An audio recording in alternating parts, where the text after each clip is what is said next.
My name is Bukia Waje and I'm here to present to you my dissertation and research findings based on reality television and bullying.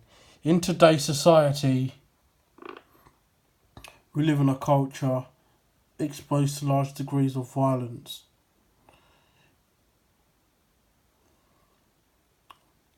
In its present day, in reality television. In this presentation of violence, we see a lot of bullying going on, which the audience accepts as entertainment. However, it could be doing the audience more harm than good. Sometimes the bullying are clearly obvious and addressed, however, other situations of bullying is off air. Ratings in television is one of the key arguments for the dissertation, and there will be an exploration into the current trends of bullying in reality television. We'll be looking at reality television and how situations on these programs can be considered as bullying. And we'll be studying the cast aggressiveness, combative behaviour, and how it is viewed as entertainment, along with stories from reality shows which relate to bullying and making fun of others.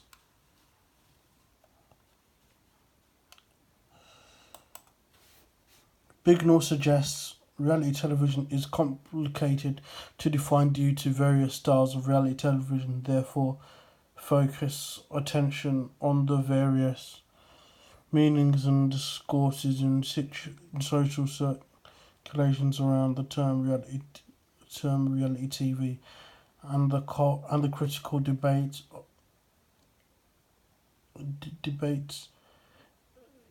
gathered.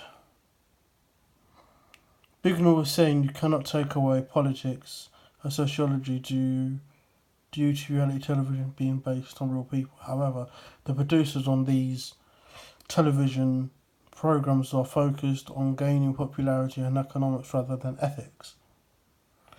Klein, the writer from The Learn Religion, proposes that the media around the world understands that the popular trend of reality television are profitable. However, it does not mean that the genre is healthy for society or it should be aired. The Germans have a word that describes people's delight around entertainment, which is called Schadenfreude. They use this to describe the audience's pleasure seeing someone's not so good performance with the humiliation. Participants are embarrassed or humiliated on the show by the creators of the programs backstage. Judges, people in the audience, and sometimes other contestants, instead of helping to promote talent, it's all about making money without due regard for the health and safety of those taking part.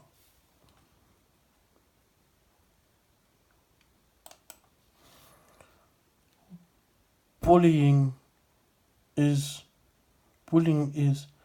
persistent, intentional harming of another person with an equal power relationship. The types of bullying fall into a number of categories, including verbal, physical, emotional, and non-verbal. Kafka states that if there's a simple definition of reality television, then we might say that the term refers to unscripted shows that non-professional actors being observed by cameras in a configured environment. She also mentions that reality television with low budget values high emotions, cheap antics, and questionable ethics because it is an unabashedly commercial form that mixes the serious traditions of documentary with the entertainment purpose of the populist formats. The first reality television program was called An All-American Family, which aired in 1973, where three camera crews would film in the house of the Bill and Pat Loud and their five children in Santa Barbara. With regards to reality television, Hill asks, do audience think reality television is real? Can people learn from watching reality television? If there is bullying in reality television, are the audience influenced by it? The effects research model examines the influences of media platforms on the audience, and this would be discussed in more depth later.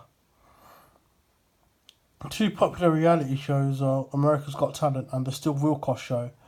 The reason why they are different from each other is because America's Got Talent is in a way of a game show where loads of people audition in front of four famous faces and do a variety of some extraordinary things, and then at the end only one person wins.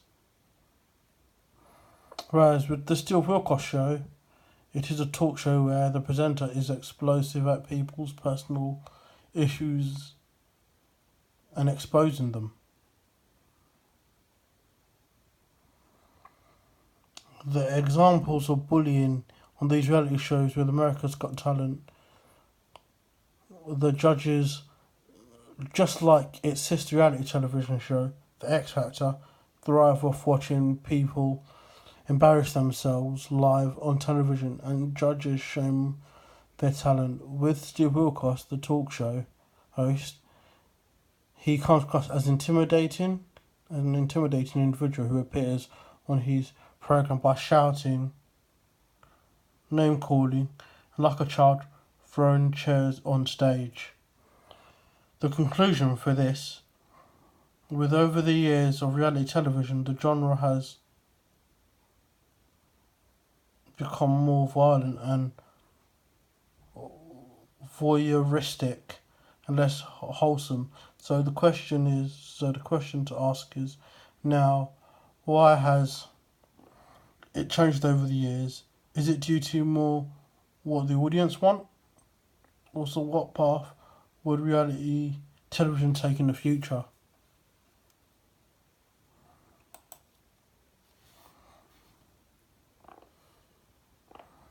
To conclude this presentation, the conclusion now must be drawn that the common factor is plain to the public's enjoyment in watching ordinary people and famous celebrities very publicly struggle on television where they could be seen as a pantomime, with recent suicide deaths as a result of bullying on reality television.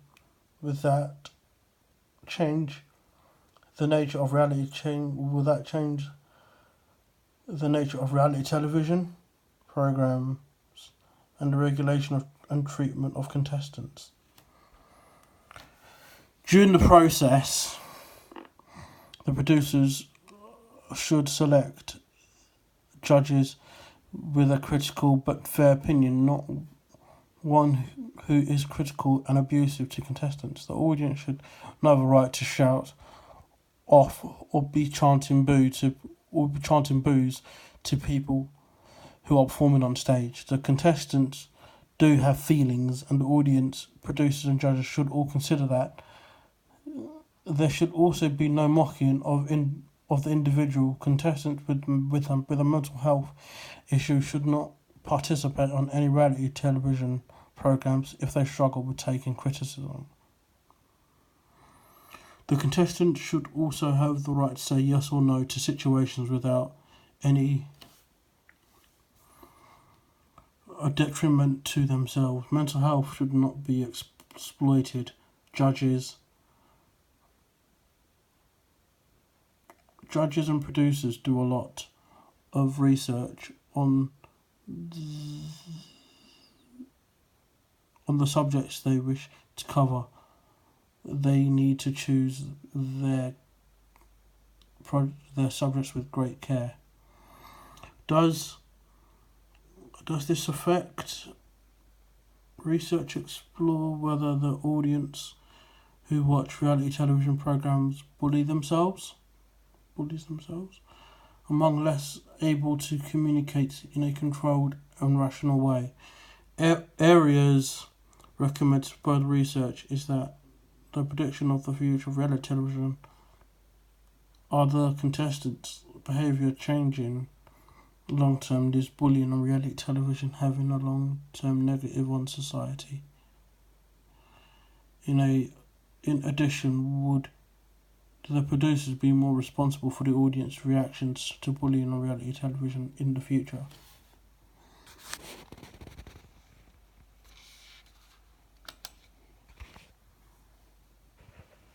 And that is my presentation.